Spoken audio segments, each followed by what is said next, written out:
दोस्तों, कैसे हैं आप? मैं एडवोकेट मनीष अलग दोबारा से स्वागत करता हूं इस वीडियो सीरीज के अंदर। दोस्तों, अगर वाकई में किसी को सम्मन नहीं मिला लेकिन पब्लिकेशन भी हो गई थी, एफिक्सेशन भी हो गई थी, मतलब उसके दरवाजे पे चिपका भी दिया गया था सम्मन, उसके बाद अगर उसके डिफेंडेंट के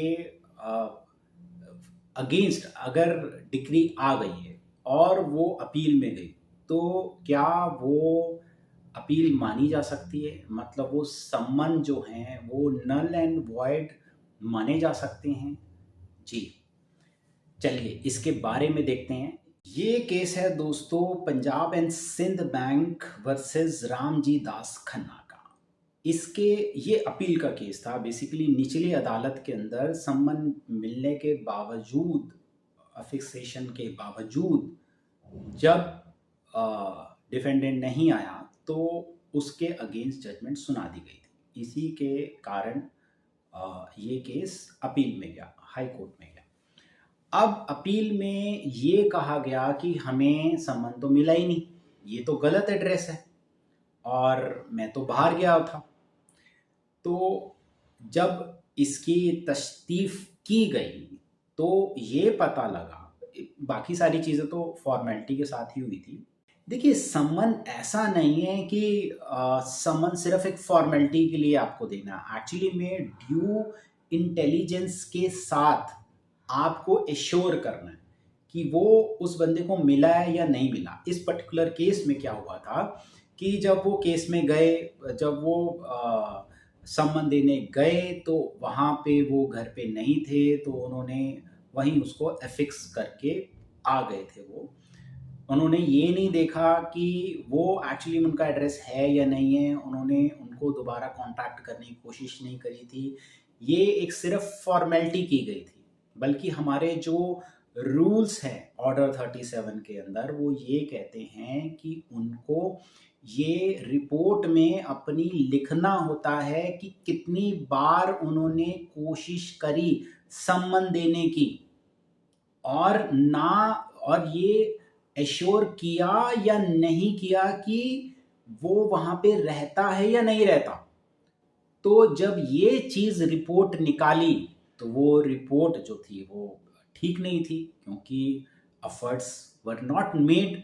कि एक बार बंदा एफर्ट्स तो करता ही है ना, कि एक बार अगर अवेलेबल नहीं हुआ तो आप दूसरी बार जाते हैं, तीसरी बार जाते हैं।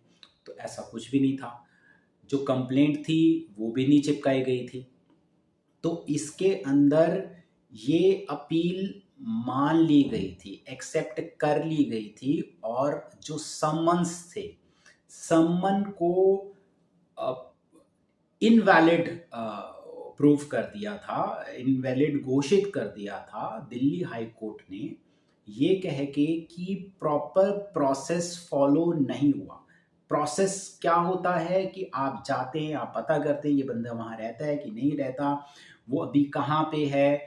एक बार नहीं हुआ, दूसरी बार जाते हैं, तीसरी बार जाते हैं, कोशिश करते हैं, फिर एफिक्सेशन जो होती है वो भी आप एश्योर करते हैं कि वो उस तरीके से वहाँ लगे जहाँ उसका एक्चुअली में एड्रेस है। यहाँ तो सिंपल एक फॉर्मेलिटी की गई, उस एड्रेस पे गए, वहाँ वो नहीं मिला, वो चिपका कर आ गए। अब जब वो बंदा रहता ही नहीं था वहाँ पे तो कैसे हो गया? तो ज़रूरी नहीं है कि ये जो समनिंग वाला इशू है वो हमेशा के हमेशा डिफेंडेंट जो है उसके अगेंस्ट ही हो। कभी कभी ऐसा भी होता है कि defendant is not at fault, उसका फॉल्ट नहीं था और जेन्युइनली उसको सम्मन नहीं मिले। अगर ये चीज प्रूव हो जाती है तो अपील के अंदर 101% चांसेस आर देयर कि वो जो डिक्री ऑर्डर 37 के अंदर आपके डिफेंडेंट के ना आने की वजह से जो पास हुई है वो नल एंड वॉइड घोषित हो सकती है। इसी के साथ मैं मनीष अलग इजाज़त चाहूँगा आपसे। मिलते हैं अगले वीडियो में।